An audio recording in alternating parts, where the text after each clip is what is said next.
Hello, si Attorney Jojo na naman ang inyong ka-legal connection.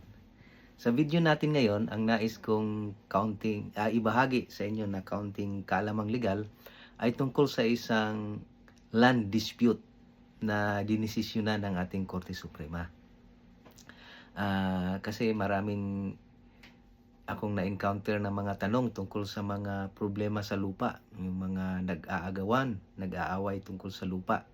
So, magandang talakayin natin itong kaso na ito na aktual na dinidesisyonan ng ating Korte Suprema noon lamang taong 2025 para malaman natin ano ba itong mga legal principles na ginagamit ng ating Korte Suprema para i-resolve ang isang land dispute. Okay, so dito sa kaso na ito, ang plaintiff o yung complainant ay nagmamay-ari siya ng isang 240 square meter na lupa. Ganun kalaki. At 480 square meter na lupa. So itong lupa na to, nabili niya ito ang may-ari ng lupa na ito ay yung Roman Catholic Bishop. Pagmamay-ari ito ng simbahang Katoliko at nabili niya ito. Binili niya ito doon sa Roman Catholic Bishop. So, meron siyang deed of sale na nabili niya ito at bago pa niya magkabayaran sa pagbili niya, nag-commission pa siya ng mag-survey, pinasukat yung lupa para matiyak kung ano ba talaga yung boundaries nung lupa na 480 square meter na kanyang binili. So, yun ang basihan niya, yun yung claim niya na nabili niya yung lupa from the Roman Catholic Bishop. So, pagdating ng mga ilang taon after niya mabili, na-discover niya na yung may construction na ginagawa doon sa lupain niya. Tapos, nung pinupantahan niya, pinaimbestigahan niya, nalaman niya na mayroong mag-asawa, yung mga respondent dito sa kasong ito, na yung mag-asawa, sinabi nila na sila daw ang nagmay-ari nung 240 square meter, kung yung kalahati ng lupain na nabili nung complainant. Sila daw yung may-ari at nabili daw nila yung lupa na yon, yung 240 square meter na yon nabili din naman daw nila sa ibang tao naman na nagsasabing siya rin ang may-ari at mayroon din silang naipakitang titulo doon sa lupa, transfer certificate of title. So, pareho silang mayroong naipakitang titulo. Yung plaintiff o yung complainant, mayroon siyang naipakitang titulo na nanggaling yung lupa niya, nabili niya sa Archbishop. Yun namang nag-claim doon sa lupa na may ginawang construction, meron din silang naipakitang titulo na naibili nila yung lupain. So, ang ginawa ng complainant, nagsampa siya ng kaso na pinapawalang bisa niya yung titulo ng mag-asawa na gumawa ng construction doon sa lupain niya. Kasi sa kanya yung lupain na yun. Kasama yun sa pagmamay-ari niya na 480 square meter na nabili niya sa Roman Catholic Bishop. So, pagdating sa Regional Trial Court, ang desisyon ng Regional Trial Court, kumatig siya doon sa complainant. Sabi ng complainant, sabi ng Regional Trial Court na yung complainant ang legitimate, legal na nagmamay-ari ng lupain na yan. Kaya walang bisa yung dapat ipawalang bisa yun, i-annul yung title ng respondents, yung mag-asawang respondents. Kasi ang ginagamit ng principle ng Regional Trial Court is yung Article 1544 ng New Civil Code natin tungkol sa double sale. So dito sa double sale na ito, kung ang isang lupa ay bininta sa dalawang tao, halimbawa may isang tao na nagbenta ng lupa.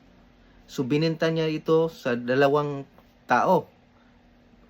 Ang sabi ng New Civil Code, Article 1544, pag ganun ang mangyayari, pag may double sale, mayroong mga principles na ina-apply dyan.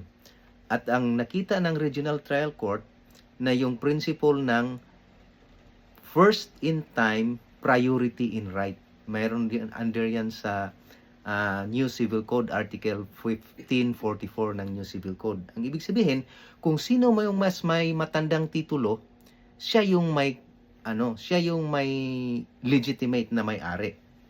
So, nakita ng Regional Trial Court na yung titulo ng plaintiff, ng complainant, mas matanda ng 39 years kumpara doon sa titulo ng mag-asawa.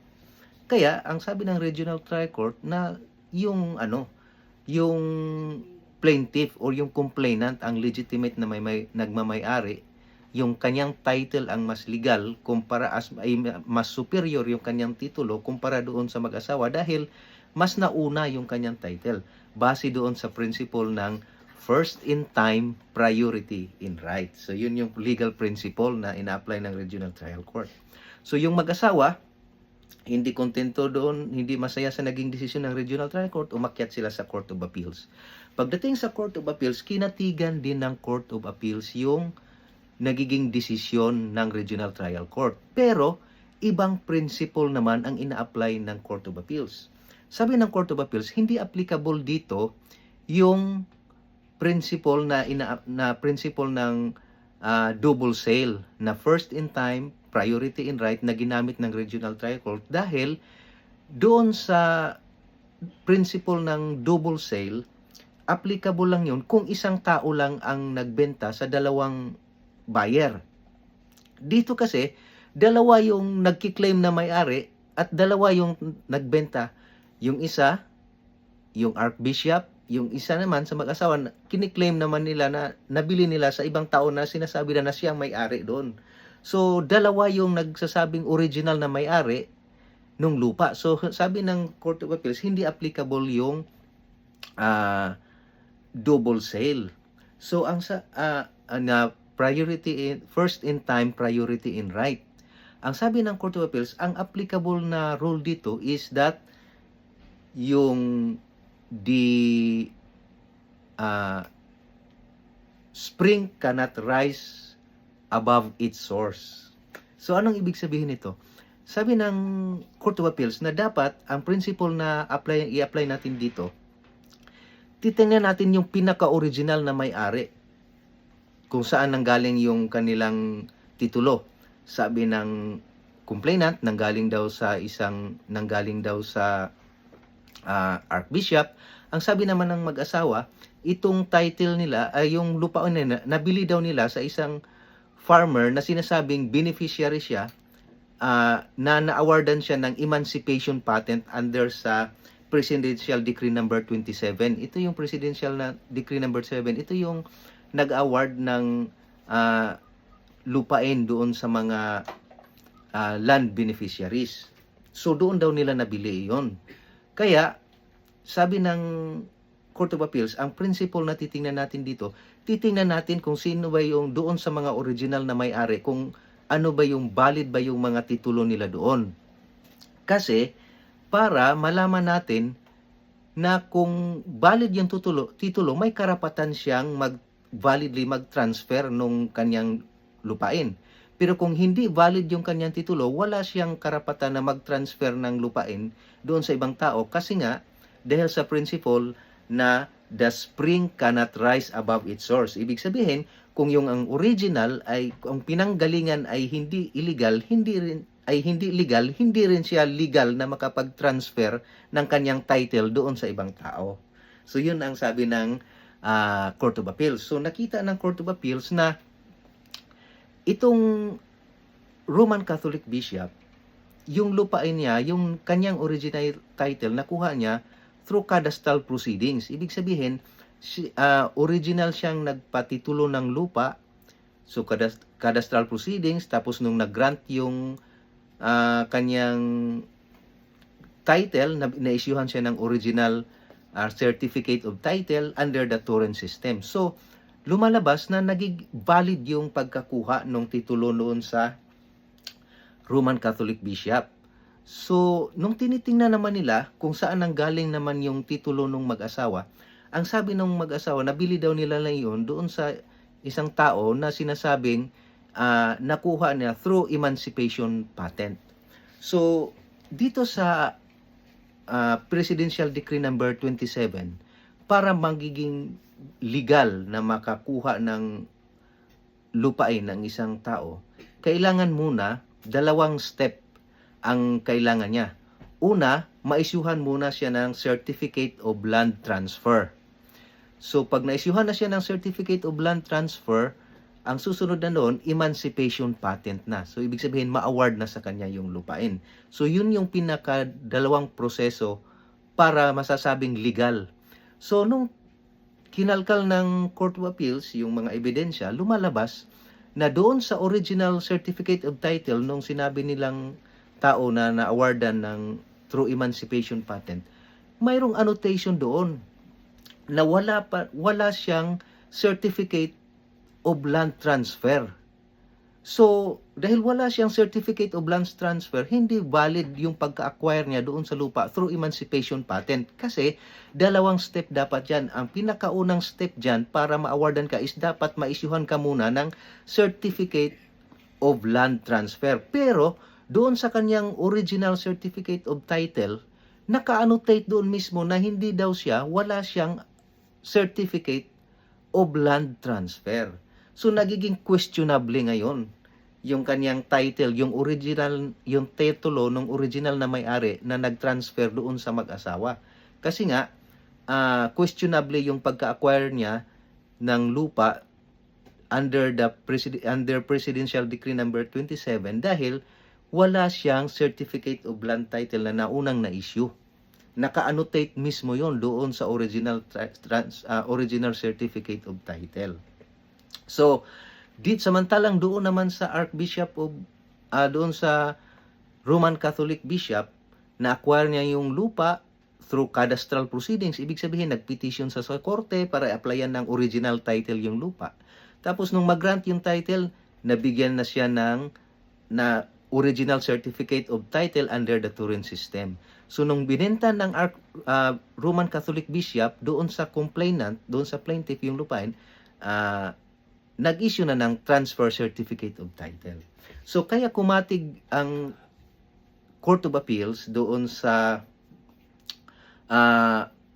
plaintiff or doon sa complainant kasi nga, questionable yung origin nung title noong sa mag-asawa. Kasi nga, wala siyang Certificate of Land Transfer. At dahil questionably, hindi illegal o hindi legal yung kanyang original title, yung original na may-ari, dahil hindi legal yung kanyang title, hindi rin siya makapag-transfer ng legal na title doon sa ibang tao. Dahil nga sa principle na the spring cannot rise above its source. So yun naman yung basihan ng Court of Appeals, bakit siya kumatig doon sa complainant. So dahil doon, dahil yung mag-asawa hindi pa rin kontento, umakyat na sila ngayon ng Supreme Court. So pagdating sa Supreme Court, yon pa rin ang desisyon ng ating Korte Suprema. Kinatigan niya yung principle na ginamit ng Court of Appeals. So sabi ng ating Supreme Court, tama ang Court of Appeals na hindi dapat yung principle on double sale ang i-apply dito. Yung first in time, priority in right. Dahil nga, yung double sale, applicable lang yun kung iisang tao lang yung nagbenta doon sa dalawang buyer. Pero dito kasi, dalawang tao na nagkiklaim na sila yung original na may-ari at sila, bininta naman nila sa dalawang iba't ibang tao. So, yung Archbishop, nag-claim, yung Roman Catholic Bishop, nag-claim na siya yung original na may-ari at siya nagbenta doon sa plaintiff. Yung emancipation patent naman na recipient, sinabi niya na siya yung original may-ari dahil nakuha niya yung through emancipation patent under Presidential Decree number 27 at binenta nga niya doon sa mag-asawa ng respondents. So, yun, kumatig ang Supreme Court dahil naka-annotate mismo doon sa original Certificate of Title, doon sa original na may-ari na pinagbilhan ng mag-asawa na wala siyang transfer land transfer certificate, CLT, Certificate of Land Transfer, sorry. So dahil wala siyang Certificate of Land Transfer, hindi valid yung pagka-transfer sa kanya ng lupa under Presidential Decree kasi may dalawang requirement yon.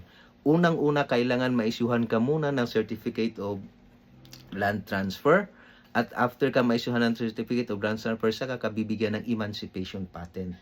So dahil doon, dahil hindi legal yung pagkakuha ng title, kaya sabi ng ating Supreme Court, tama yung principle na in-apply ng Court of Appeals na the spring cannot rise above its source. So dahil walang valid title yung original na may-ari, hindi rin siya validly makapag-transfer ng legal na title doon sa mag-asawa. Kaya, nanalo pa rin yung plaintiff kasi lumalabas na yung pagkakuha ng title ng Roman Catholic Bishop valid. So dahil valid yung pagkakuha ng kanyang title, valid, mayroon din siyang legal din siyang makapag-transfer ng valid or legal title doon sa ibang tao. Kaya yun po ang mga legal principles na in-apply ng ating Supreme Court sa kasong ito tungkol sa isang land dispute. At sana po naintindihan at nakapagpabahagi tayo ng kaunting kalaman. Maraming salamat.